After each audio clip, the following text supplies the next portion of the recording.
인사하시겠습니다. 잘 오셨습니다. 반갑습니다.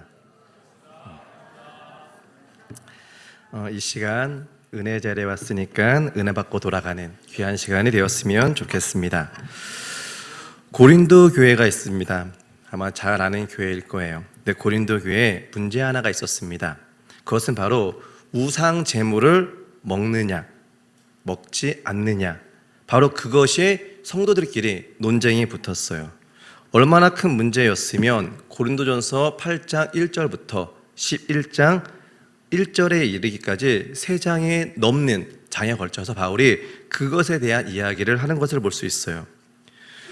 이는 잡다한 이방신을 섬기는 고린도에서 신앙생활을 하는 고린도 교인들에게 있어서는 빨리 이 문제가 해결되지 않으면 교회가 무너질 수 있고 흔들릴 수 있는 그러한 상황이었습니다.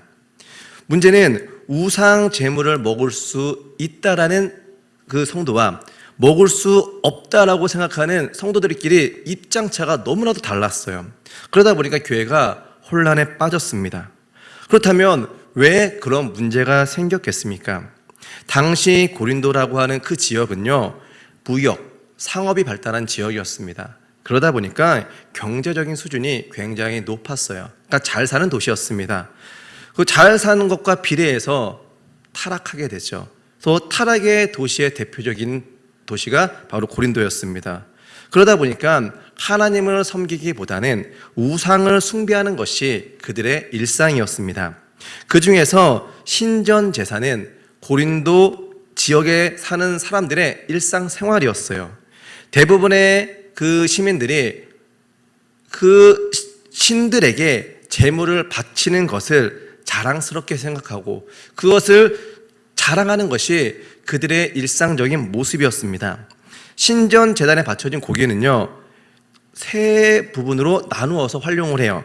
첫째는요, 제단에 올렸기 때문에 일부는 불태워 없앱니다. 두 번째로는요, 사제의 몫으로 일부 띄워줘요. 그 다음에 나머지는 제물을 드린 사람이 다시 가지고 갑니다. 그런데 사제들은요, 여러 제사를 지내다 보면 수많은 고기들이 들어올 텐데 다 필요가 없겠죠. 그래서 고기에 필요한 양을 제외하고는 나머지는 시장에 싸게 내다 팔았습니다.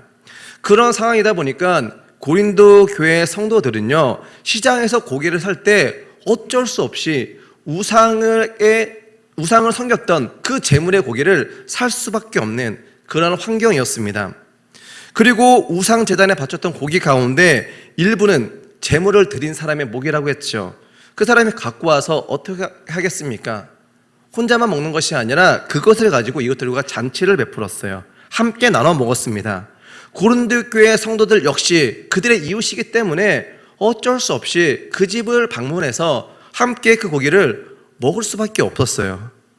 그것을 안 먹으려고 하면 한 가지 방법은 있죠. 안 가면 되는 거죠.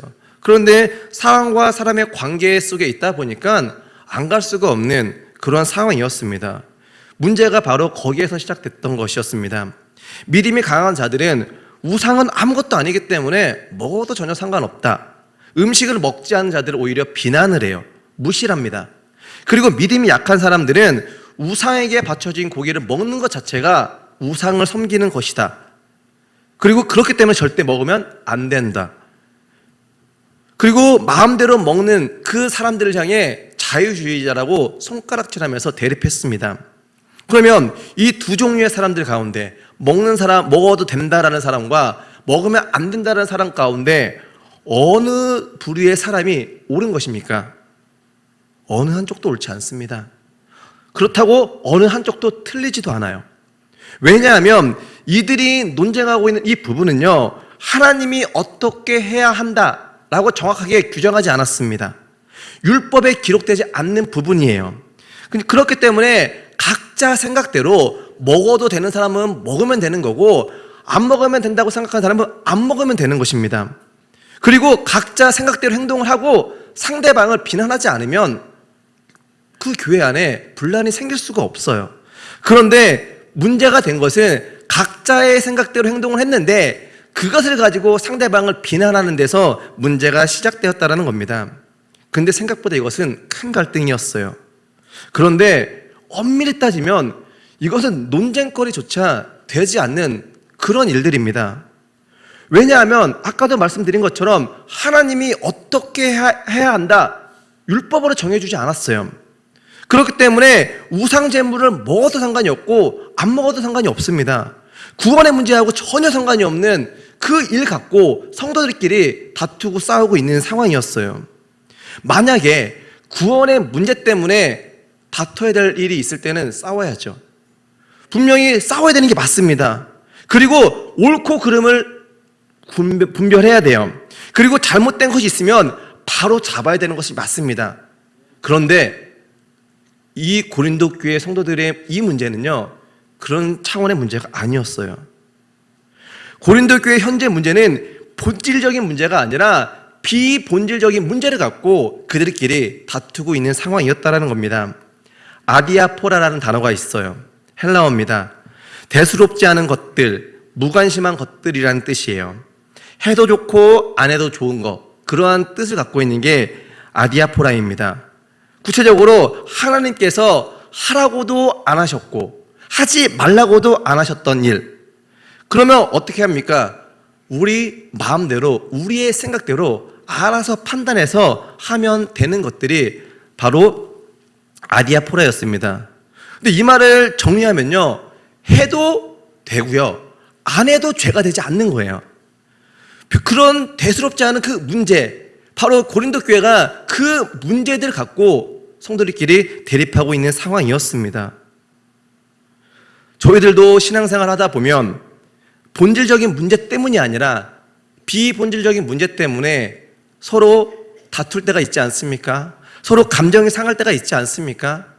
왜 고린도 교회 성도들은 그렇게 왜 말도 안 되는 것 같고 왜 그렇게 해? 라고 우리는 지금 생각할 수 있지만 우리들의 모습을 되돌아보면 우리들 역시 그러한 모습으로 살아갈 때가 너무나도 많이 있다는 겁니다.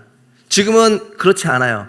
근데 예전에는요, 처음에 교회에서 뭐 악기를 갖고 드럼을 칠 때, 특히 고신교단 같은 경우에는, 굉장히 보수적인 교단 같은 경우에는 어떻게 교회에서 드럼을 치냐, 그것 때문에 뭐 분란이 일어나기도 하고요. 그것 때문에 서로 성도들끼리 뭐 언쟁을 하기도 합니다. 보수적인 사람 입장에서는 오르간만 갖고 피아노만 갖고 예배를 드려야 된다라고 이야기를 해요. 그리고 드럼이나 일렉 같은 전자악기를 쓰면 안 된다고 주장을 합니다. 그런데 성경 어디에도요, 어떤 악기를 갖고 하나님을 찬양해야 된다라는 말은 기록되어 있지 않아요. 어떤 악기를 갖고 어떤 형태의 악기를 갖고든 하나님만 찬양하면 하나님이 기뻐 받아 주시는 겁니다. 그런데 과거에는요, 그거 갖고 다퉜어요. 아디아포라 그 문제를 다룰 때는요, 서로 생각하는 기준이 다를 수밖에 없어요. 왜 그러냐면 분명히 정해진 법은 없는데 각자마다 생각하는 게 다르잖아요. 각자마다 태어난 환경도 다르고요, 지내온 배경도 다릅니다. 취향도 달라요. 그러다 보니까 어쩔 수 없이 다를 수밖에 없습니다. 그러면 한 공동체 안에서는 어떻게 해야 됩니까? 뭐 이야기를 나누면서 토론을 하면서 의견을 수렴해가는 과정이 필요해요. 서로의 입장을 존중하며 합의점을 찾으면 아무런 문제 없이 해결될 수 있는 일들입니다. 그냥 서로 인정해주고 서로에 대해서 비판만 안 하면 돼요. 그런데 우리들은요, 내가 갖고 있는 생각이 옳다라고 생각하고 상대방을 비판할 때가 너무나도 많이 있다는 겁니다. 딱 고린도 교회의 모습이 그런 상황이었어요. 한 이야기를 드릴게요. 한 여자와 남자가 결혼해서 행복하게 살았습니다. 어느 날 배가 고팠어요. 그래서 아내가 감자를 삶아왔습니다. 남편이 소금인 줄 알고 찍어 먹었어요. 알고 보니까 설탕이었습니다. 남편이 화를 냅니다. 아니, 무슨 감자를 설탕에 찍어 먹냐고. 우리 지역에서는 감자를 소금에 찍어 먹는다고 하면서 화를 냅니다. 그러면서 소금을 갖고 오라고 해요. 그러면 그 아내가 그것을 듣고 소금을 갖다 줬으면은 그냥 넘어갈 부분인데 아내가 이렇게 말을 합니다. 세상에 무슨 감자를 소금에 찍어 먹냐고. 우리 지역에서는 설탕을 찍어 먹는다고. 서로 비판을 하면서 싸웁니다. 그러면서 서로에 대한 그동안 불편했던, 불만스러웠던 감정들이 폭발하기 시작했어요. 그리고 넘지 말아야 될 선을 넘습니다. 그리고 뭐 부모님 이야기도 하면서 결국은 이혼 소송을 하게 돼요. 법정에 갔습니다. 판사 앞에 가서 남편이 이렇게 하소연해요. 판사님, 제가 살다 별일을 다 봤습니다. 감자를 설탕에 찍어 먹으라고 하네요. 부인이 그것을 듣고 이렇게 또 물었습니다.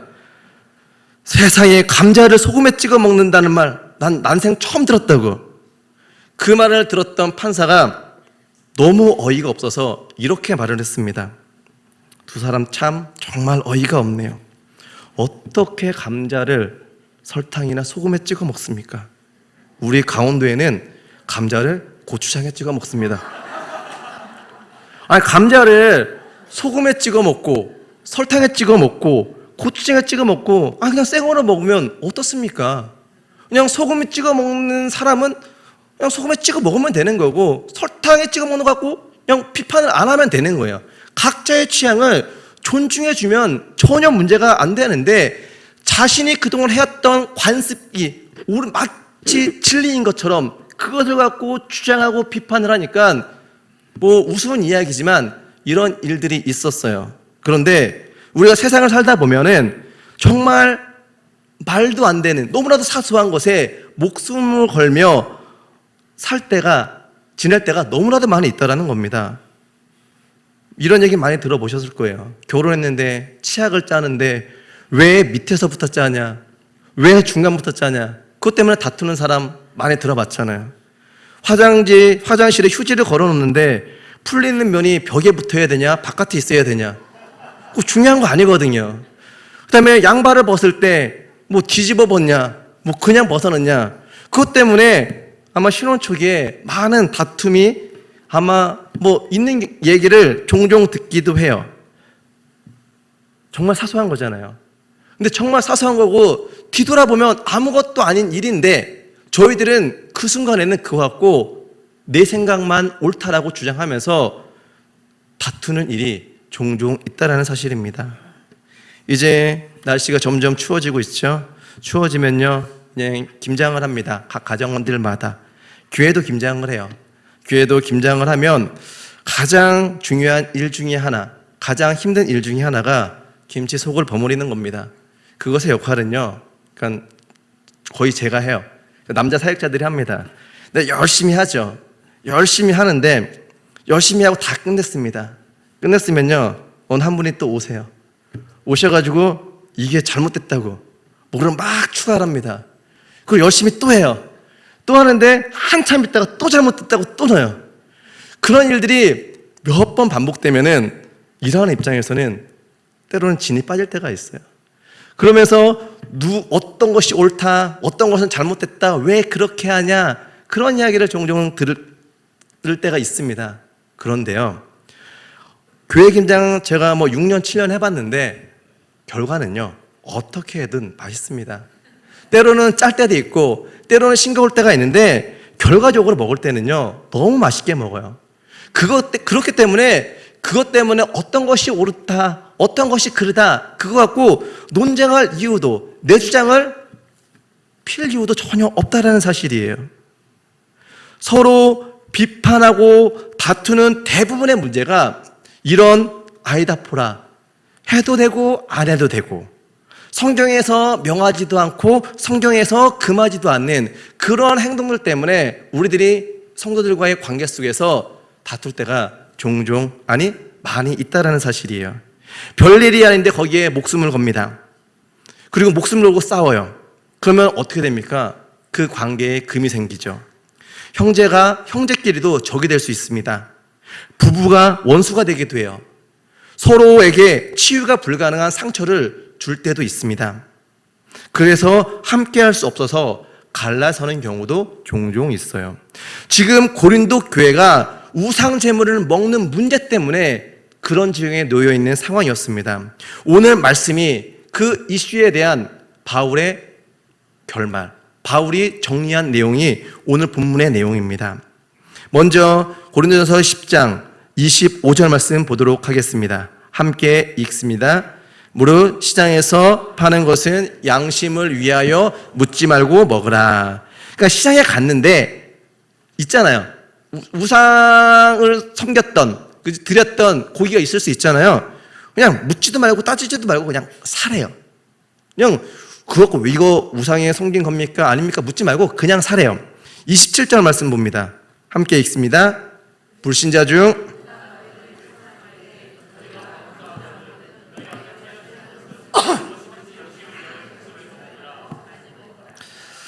불신자가 그 믿는 사람을 초대했습니다. 초대했는데 고기가 나왔어. 고기 반찬이 나왔어요. 근데 그 고기가 그러니까 믿는 사람 입장에서 찜찜하잖아요. 저게 혹시 우상을 섬긴 거 아니야? 그러면서 뭐 깨지락 된다고 하죠. 그렇게 하지 말고 그냥 감사함으로 먹으래요. 그리고 28절입니다. 함께 읽습니다. 누가 너희에게 이것이 재물이라 말하거든 알게 한 자와 그 양심을 위하여 먹지 말라. 그러니까 27절과 이어지는 내용이에요. 초대했습니다. 초대했는데 아무 말도 안 했으면은 그냥 상관없이 먹으래요. 근데 그 주인이 이거는 우상을 섬긴 음식이야 라고 얘기를 했을 때는 먹지 말래요. 먹는 문제 아무 문제가 아닌데 왜 먹지 말라고 바울은 이야기했을까? 주인이 얘기한 이유가 있겠죠. 믿는 사람인 걸 아는 거예요. 배려하는 차원에서 이야기를 한 겁니다. 배려하는 차원에서 이야기를 했기 때문에 그 이야기를 존중해 주라는 거예요. 그래서 그 순간에는 먹지 말라고 이야기하는 겁니다. 이처럼 바울은 예외 규정을 이야기하면서 고기를 먹어도 되는 상황을 이야기를 해요. 그러면 바울이 이 이야기를 하는 것이 얼핏 보면 고기를 어떻게 하면 먹을까? 고기가 주제가 되어서 주어가 되어서 이야기한 것처럼 보여줄 수 있습니다. 하지만 바울이 진짜 이야기하고 싶은 것은 고기를 먹고 안 먹고 그것을 이야기한 것이 아니라 왜 고기를 먹어야 하고 먹지 않아야 될 본질적인 이유를 설명해 주기 위함이었습니다. 그 이유가 정확하게 31절에 나와 있어요. 함께 보도록 하겠습니다. 그런즉 너희가 먹든지 마시든지 무엇을 하든지 하나님의 영광을 위하여 하라. 아멘. 교회 안에서 그리고 교회 밖에서 하나님의 자녀잖아요. 저희들은 어떻게 살아야 합니까? 하나님의 영광을 위해 저희들은 살아가야 돼요. 그건 의무입니다. 그리고 하나님의 명령이에요. 직접적으로 31절에는요 하나님의 영광을 위해 그렇게 하라고 했어요.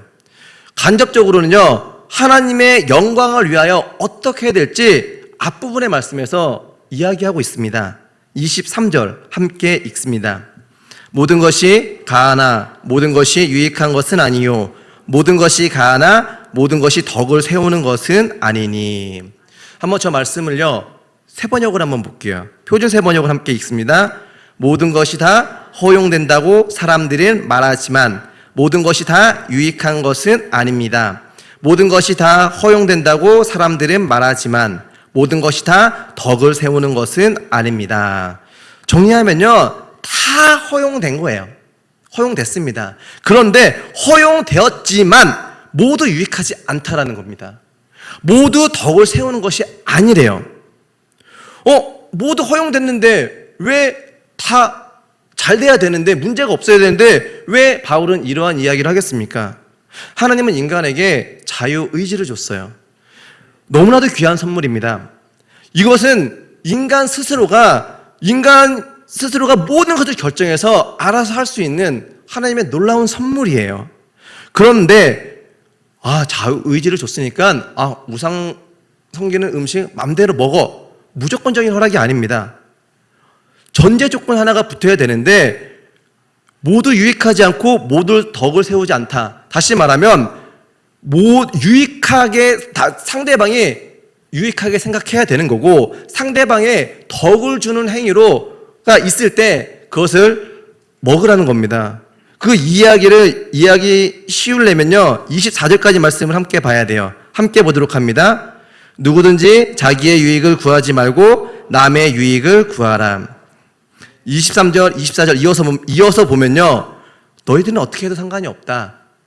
하지만 상대방의 유익을 위한 결정 그리고 행동을 해야 된다라고 바울은 명확하게 이야기하고 있습니다. 그리고 32절에 이렇게 이야기를 해요. 유대인에게나 헬라인에게나 하나님의 교회에나 거치는 자가 되지 말고. 저것도 세번역으로 한번 보겠습니다. 함께 읽습니다. 여러분은 유대 사람에게도 그리스 사람에게도 하나님의 교회에도 걸림돌이 되지 마십시오. 개역개정에는 거치는 자가 되지 말고라고 했는데 세번역으로 보니까 걸림돌이 되지 말래요.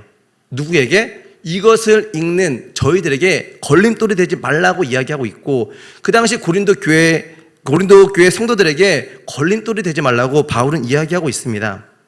무슨 말입니까?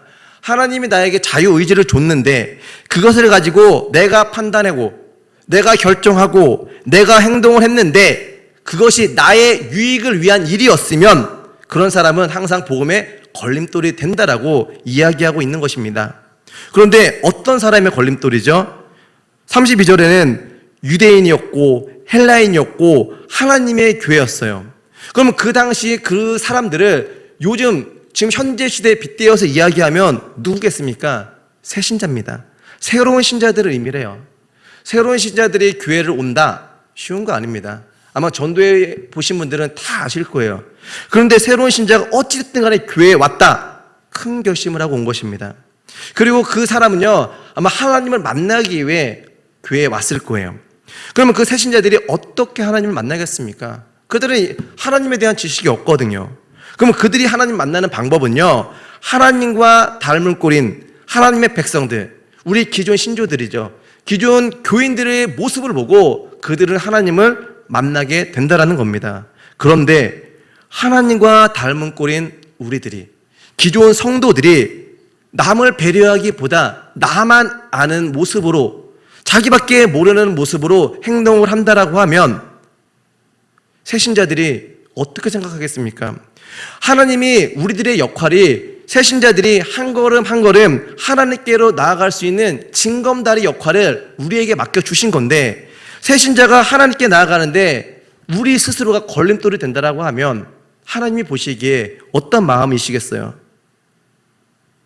바라기는요, 저희들은 걸림돌이 되는 게 아니라 징검다리 역할을 해야 된다는 사실입니다. 그런데 열심만 있다고 되지는 않아요. 열심히 섬기지만, 열심히 교회에서는 누구보다 열심히 일을 해요.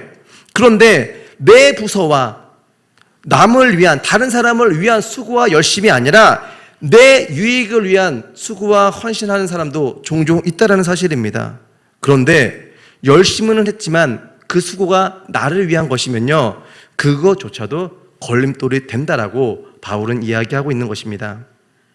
제가 최근에 어떤 한 분을 만났어요. 우리 교회 사람이 아닙니다. 정말 교회를 열심히 하는 사람이에요. 근데 마음이 참 여립니다. 근데 이 사람이 교회에 대한 부정적인 이야기를 들었어요. 뭐 누구는 어떻고 누구는 어떻고, 그런 말을 들었던 이 사람이요, 많은 갈등을 하는 것을 볼 수 있습니다. 그런데 그 말 했던 사람이 정말로 교회 안에서 열심히 일하는 사람, 그 사람한테 이야기를 들은 거예요. 그러다 보니까 갈등을 하고 고민을 합니다. 어떤 갈등이겠어요? 내가 교회를 나가는 게 맞는 건지, 내가 이 교회를 계속 다녀야 되는 건지, 그것을 갖고 너무나도 힘들게 고민하고 갈등을 하는 사람을 제가 최근에 만났습니다. 가끔 전도를 하다 보면요, 교회를 다니다가 안 다니는 사람 종종 만나게 돼요. 그런데 그 사람들이 대부분 하는 말이 과거에 어느 교회를 다녔었는데 어떤 사람들 때문에 상처를 받았다라는 이야기를 합니다. 물론 저는 그 말을 100% 믿지는 않아요. 하지만 사람들로 인해서 상처받은 사람이 있는 것은 사실이에요. 그리고 사람들로 인한 상처 때문에 교회를 떠난 사람이 있는 것도 사실인 거는 맞습니다. 바울은 우리의 선택과 행동으로 이런 일이 생기면 안 된다라고 우리에게 이야기하고 있는 거예요. 제가 우리 선생님들, 청소년부 선생님들에게 종종 자주 하는 말이 있습니다. 선생님들은 아이들의 축복의 통로입니다 라는 말을 제가 굉장히 많이 써요. 하나님은 아이들에게 복을 주기를 원하는데 아이들이 신앙이 열이잖아요. 그러니까 직접 못 받는 거예요. 그러니까 그것을 하나님이 선생님을 통해서 받는다라는 표현을 제가 많이 씁니다. 그러면 하나님이 아이들에게 주는 축복이 엄청나게 많은데 만약에 축복의 통로가 작으면 어떻게 되겠어요? 아이들한테 100이 가야 되는데 절반밖에 못 갈 수도 있잖아요. 그렇기 때문에 선생님은 그렇게 되면 안 된다. 하나님이 흘려보내고자 하는 그 축복을 100% 아이들에게 전달할 수 있는 역할을 우리 선생님들이 감당해야 된다는 이야기를 제가 많이 합니다. 그만큼 선생님들이 사명과 역할이 크다라고 제가 이야기를 많이 해요. 이 시간 예배하고 있는 소망교회 성도 여러분, 이 시간 예배하고 있는 모든 분들 역시 다른 사람에게 축복의 통로가 되어야 된다는 사실입니다. 그리고 다른 사람에게 구원의 징검다리 역할을 해줄 수 있는 그러한 성도도 되어야 된다는 것도 오늘 말씀을 통해 알 수 있어요. 마지막으로 33절 읽도록 하겠습니다. 고린도전서 10장 33절 함께 읽습니다.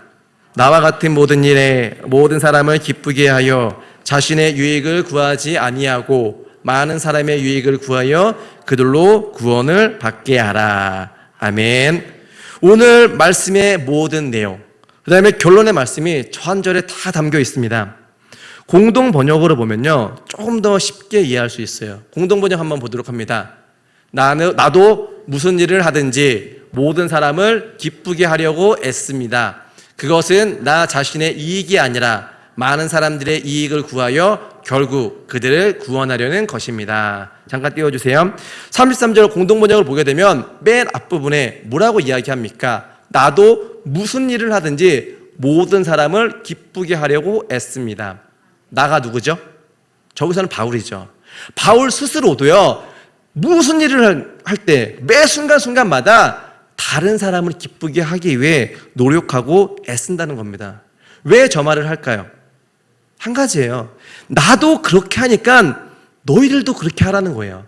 고린도 교회 성도들에게 그렇게 하라고 이야기하는 것이고요. 이 말씀을 보고 있는, 듣고 있는 저희들도 그렇게 하라고 바울은 우리에게 말하고 있다는 사실입니다. 그리고 또 뭐라고 이야기해요? 자기의 유익을 구하지 아니하고 다른 사람의 유익을 구하라고 바울은 분명히 이야기하고 있습니다. 저희들은 어떠한 삶을 살고 있습니까? 저희들은 다른 사람을 기쁘게 하기 위해 살아가고 있습니까? 다른 사람에게 근심과 여러 가지 시련을 주기 위해 살아가고 있습니까? 나의 유익을 위해 살아가고 있습니까? 아니면은 다른 사람의 유익을 위해 살아가고 있습니까? 오늘 말씀은요, 나를 위한 삶이 아니라 다른 사람을 위해 살라고 바울은 분명히 말하고 있어요. 근데 그렇게 살라고 말하면서 마지막 고린도서 10장 33절 마지막에 뭐라고 나와 있죠? 그들로 구원을 받게 하라. 그럼 바울이 여러 가지 이야기를 한 것은요, 마지막 저 말씀이죠. 구원입니다. 구원. 저희들이 이러한 삶을 살아가야 되는 것입니다. 다른 사람을 유익하게 하는 삶, 다른 사람이 실족하지 않고 구원에 이르게 하는 삶, 바로 하나님이 우리에게 원하는 삶의 모습이 바로 그러한 모습이에요. 저희들이 그러한 모습으로 살아가는 소망교회 모든 성도님들이 되었으면 좋겠습니다. 한 영혼의 구원을 위해 저희들은 살아가야 돼요. 매 순간 교회에서 어떤 형태의 일을 하든지 간에, 아니 세상에 나가서 하나님이 우리에게 맡겨준 여러 가지 일들을 감당할 때도 하나의 목적, 어떻게 하면 한 영혼을 살릴 수 있을까, 구원시킬 수 있을까, 그것을 생각하며 그것을 이루기 위해 노력하고 애써야 된다는 겁니다.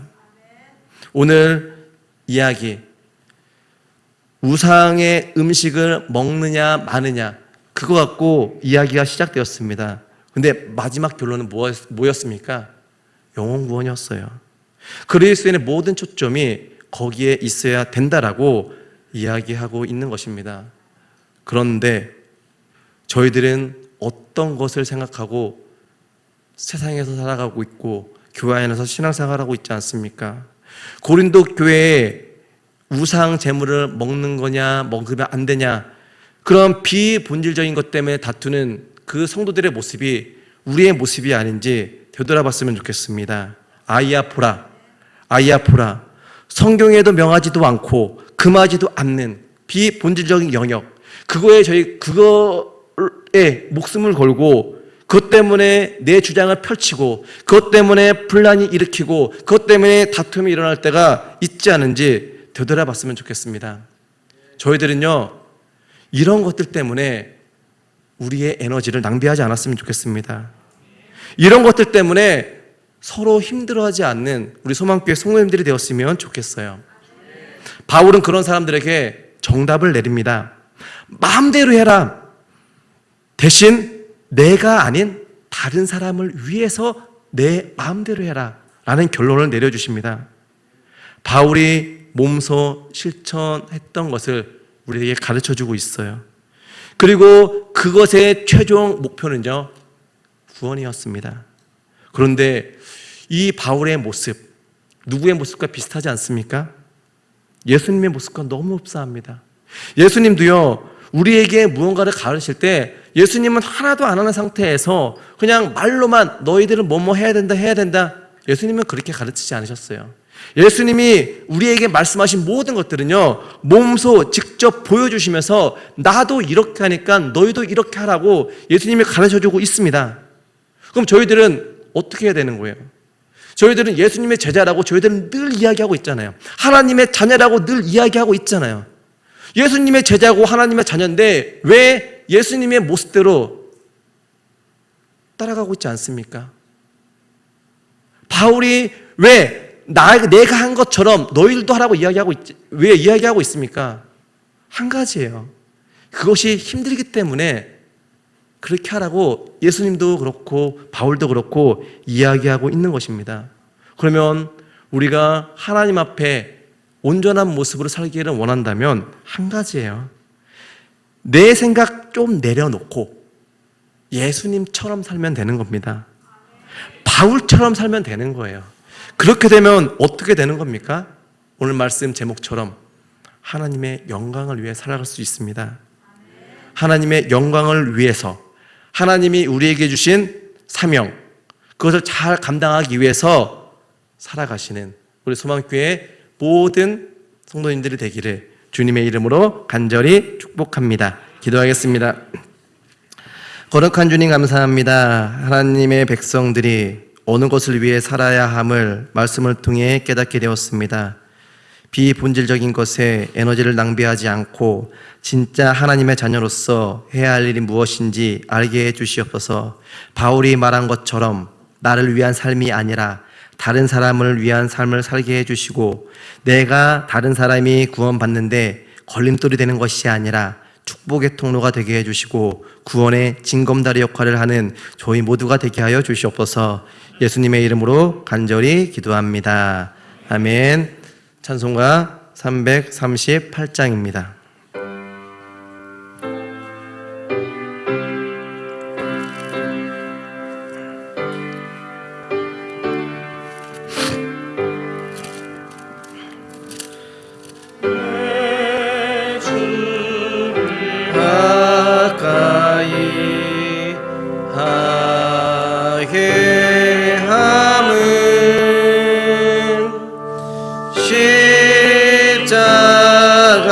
짐 같은 고생이나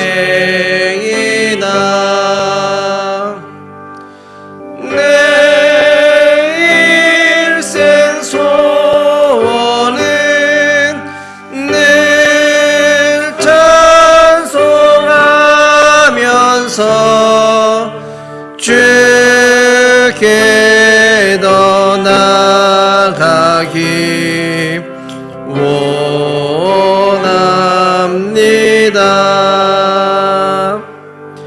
내 고생하는 건 옛 야곱이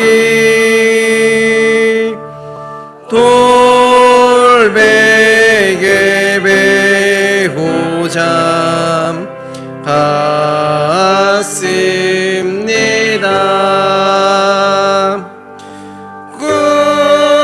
꿈에도 소원이 늘 찬송하면서 주께 더 나아가기 원합니다.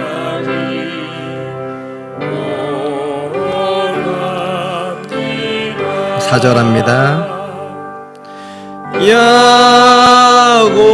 야곱이 잠 깨어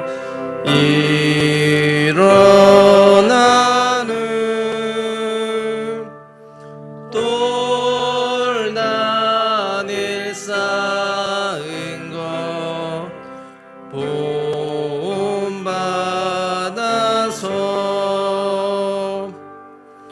숨질 때 되도록 늘 찬송하면서 주께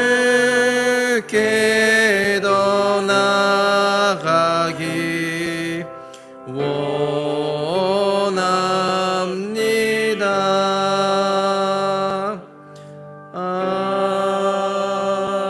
아멘. 하나님, 거룩한 주일 예배하게 하시며 감사합니다. 오늘 우리에게 주신 말씀을 가지고 세상 가운데 늘 승리하며 살게 해주시옵소서. 예배를 드리며 주님께 감사하는 마음으로 귀한 예물 드렸습니다. 소득의 11조를 드렸습니다. 약속하신 대로 창고가 넘치도록 축복해 주시옵소서. 감사한 일들이 있어 감사의 예물을 드렸습니다. 또 감사의 내용을 주실 것을 믿고 감사의 예물을 드렸습니다. 날마다 감사가 끊이지 않는 삶을 살게 해 주시옵소서. 그리고 선교의 예물, 장학의 예물, 꽃꽂이 예물 등 여러 가지 모양의 예물을 드렸습니다. 하늘문을 열어 축복해 주시고 이 예물 쓰이는 곳마다 하나님 앞에 귀하게 쓰이는 귀한 예물 되게 하여 주시옵소서. 오늘 예배를 위해 수고하는 모든 성도님들을 축복해 주시옵소서. 예수님의 이름으로 간절히 기도하옵나이다. 아멘. 이렇게 인사합시다. 다른 사람을 위해 삽시다. 10월은 결실의 달입니다. 교회 행사 보시면 27일부터 30일 정성진 목사님을 모시고 부흥회가 있습니다. 전주에 부흥회를 위한 특세가 있습니다. 사모하는 마음으로 부흥회를 기다렸으면 좋겠고 사모한 만큼 많은 은혜 받는 부흥회가 됐으면 좋겠습니다. 지금부터 기도로 준비했으면 좋겠고요. 이번 주 토요일 19일에 우리 청소년부에서 서울로 대학교 탐방을 갑니다. 위에서 기도해 주시면 좋겠습니다. 나라와 민족과 환우들과 자녀들을 위해서 기도해 주시고요. 17일 추수감사주일입니다. 11월 기관별 찬양대회가 있습니다. 작년에 해보셔서 다 아시죠? 각 기관별로 한 기관도 참석하지 않는 기관 없도록 모두 잘 준비해서 참석하시면 좋을 것 같아요. 아마 큰 상금이 있을 겁니다. 영과 육의 풍성한 열매를 맺는 가을이 되셨으면 좋겠고 깨어 기도함으로 승리하는 저희 모두가 되었으면 좋겠습니다. 생일 맞으신 분 진심으로 축하드리고요. 오늘 꽃꽂이는 저희 가정 결혼기념으로, 그다음에 송희영 원사님 생일 기념으로 드렸습니다. 감사합니다. 담임 목사님 휴가 중에 있습니다. 현재 캐나다에 계십니다. 지금은 현재 시간으로 토요일 날 밤 11시일 거예요. 기도해 주셔서 건강하게 잘 지내고 있다고 감사의 인사를 전해달라고 목사님한테 오전에 연락이 왔습니다. 기도해 주셔서 감사드리고요. 목요일에 오세요. 어떻게 보면 짧은 일정 같은데 목요일에 오십니다. 남은 일정 잘 마칠 수 있도록 위에서도 계속 기도해 주시면 감사하겠습니다.